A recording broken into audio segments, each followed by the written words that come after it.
বলুন। Now it's your turn. সাপের ছোবল miss হয়েছে, তোমার ছোবল মিস করা যাবে না কিন্তু। ঠিক আছে ম্যাডাম। আর হ্যাঁ, কোনোভাবেই যেন ওরা বুঝতে না পারে যে তুমি আমার লোক।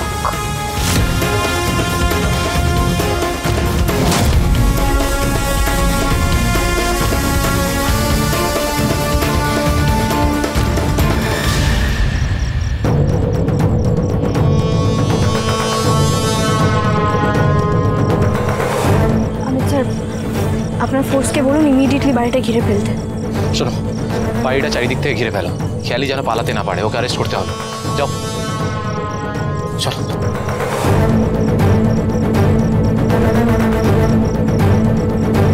হ্যালো, বলো। আপনার বাড়ির সামনে পুলিশ পৌঁছে গেছে আপনাকে অ্যারেস্ট করার জন্য। তোমার খেলা শেষ।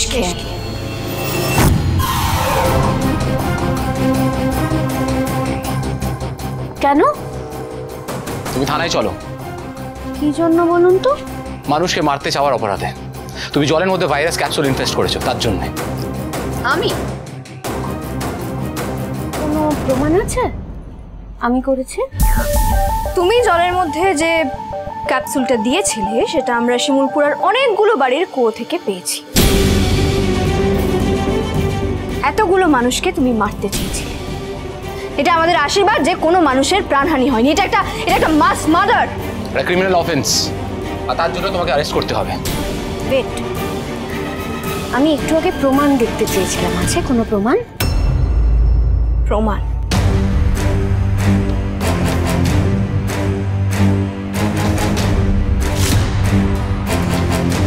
কি ভেবেছিলে এবার ঝিল্লি চৌধুরীকে খুব ভালো করে টাইট দেওয়া যাবে, তাই তো?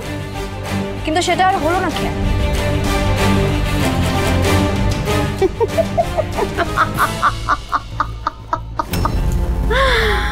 ও মা, তুমি খুব বোকা ঝিল্লি চৌধুরী। হ্যাঁ, ওটা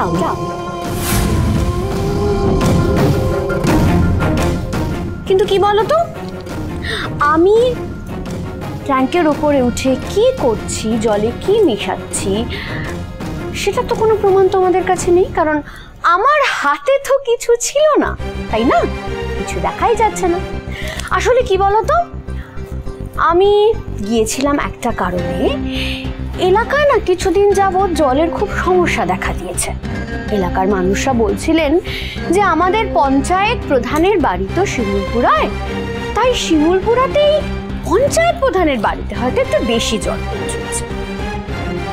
শুধু আমি শিমুলপুরা ট্যাঙ্কে উঠিনি, ছাতিমপুরা ট্যাঙ্কেও একজন উঠেছিল। এই বিকেলের সময়টাতেই, কারণ এই সময় তো জল ছাড়ে, তাই না? ছাতিমপুরা ছবিটা বোধহয় তোমার কাছে নেই, তাই না? ও, কি করে থাকবে, কারণ ছাতিমপুরা তোমার অমিত স্যার আর রিঙ্কি তো প্রেম করতে যায় না, তাই না? একদম না। আর একটাও বাজে কথা বলবে না।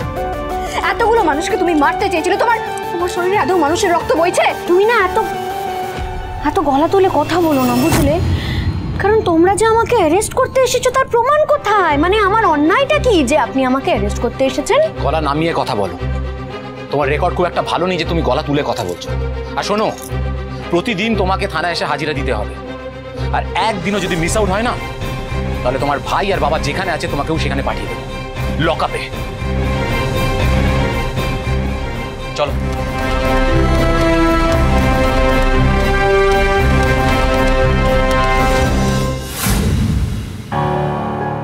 এত সহজে খেয়ালি থামবে না। আমাদের সবাইকে এবার খুব সতর্ক থাকতে হবে।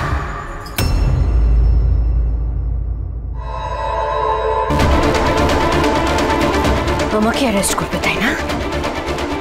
আমাকে অ্যারেস্ট করবে? খেয়ালিকে অ্যারেস্ট করা এত সহজ নয়।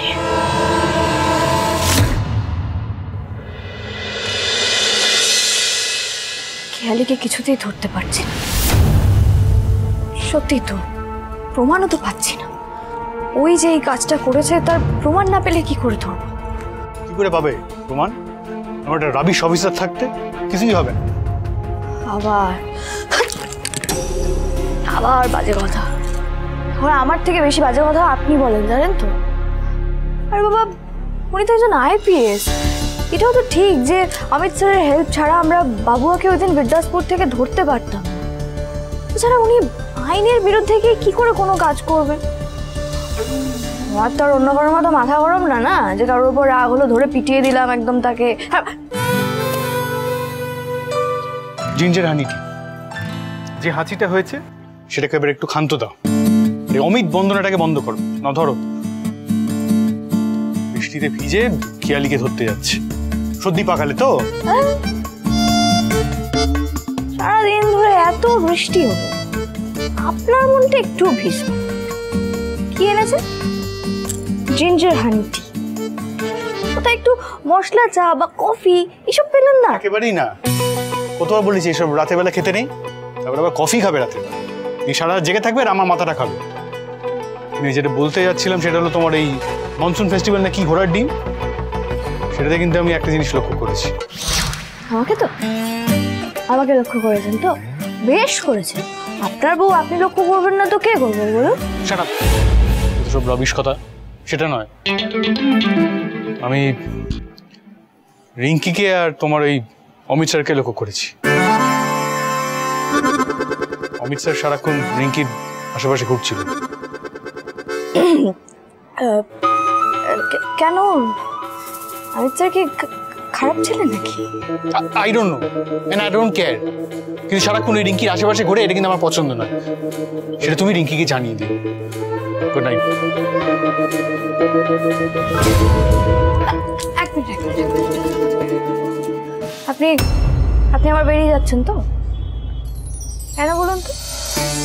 কেন কদিন ধরে আপনি বিছানায় শুচ্ছেন না? কেন করছেন এটা? একবার ভেবে দেখেছেন?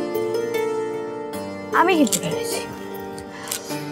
আপনাকে আগের দিনও বললাম না, আমার মনে হয় আপনি আমাকে ভালোবেসে ফেলেছেন, তাই আমি মাটিতে শুচ্ছি, সেটা আপনার পছন্দ হচ্ছে না। রবি, ওসব ভাবনা চিন্তা করার মতো সময় আমার নেই। রাবিশ ভাবনা চিন্তা কেন বললেন মিস্টার সিংহরা?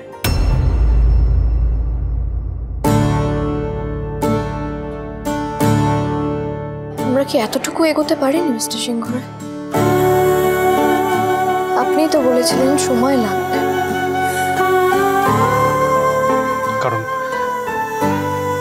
এখনো সেই সময় আসেনি।